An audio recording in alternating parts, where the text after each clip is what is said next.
భయం మిమ్మల్ని వెంటాడుతోందా? అడ్డంకులు మిమ్మల్ని ఆపేస్తున్నాయా? అవి నశించాలంటే వీరగణపతి కృప కావాలి. 16 భుజాలతో ఎర్రవర్ణంలో అగ్నితత్వ స్వరూపంగా శక్తి, శౌర్యం, విజయానికి ప్రతీకగా వెలసిల్లే దైవమూర్తి వీరగణపతి. గణేశ్వరుని 32 రూపాల్లో 4వ రూపం ఈ వీరగణపతి. యుద్ధవీరుడి రూపంలో కనిపించే గణపతి, 16 చేతులతో కనిపించే ఈ గణపతి ఒక్కొక్క చేతిలో ఒక్కొక్క ఆయుధాన్ని కలిగి ఉంటాడు. అజ్ఞాన నిర్మూలన, రక్షణ, ధైర్యం, విజయానికి మార్గదర్శనం, తత్వబోధ. మూషికాసురుని సంహరించకుండా అసుర లక్షణాలు తొలగించి భక్తినిగా వాహనంగా చేసుకుని అనుగ్రహించిన కరుణామయ విజయానికి ప్రతీక ఈ రూపం. ఇది చెడు గుణాలను నాశనం చేయడం కాదు, వాటిని సానుకూల శక్తిగా మార్పు చేయడమే నిజమైన విజయం. అదే మహత్తర తత్వాన్ని బోధిస్తుంది. వీరగణపతి ఆయుధాలను మన అంతర్గత సమస్యలపై ప్రతీకలుగా భావిస్తూ ధ్యానం చేయాలి. ఓం వీరగణపతియే నమః. చవితి వంటి శుభదినాల్లో ఈ జపానికి విశేష ఫలితం ఉంటుంది.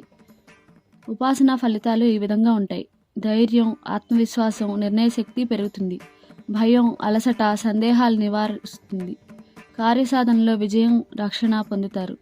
వీరగణపతి ఉపాసన అంటే మనలోని బలాన్ని మేల్కొల్పడం. ఇది కేవలం బాహ్యశక్తి కాదు, భయాలను జయించి జీవితం పట్ల ధైర్యంగా ముందుకు నడిపించే ఆధ్యాత్మిక యోధత్వం. ఓం వీరగణపతియే నమః భక్తితో జపిస్తే లోపలి యోధుడు మేల్కొంటాడు.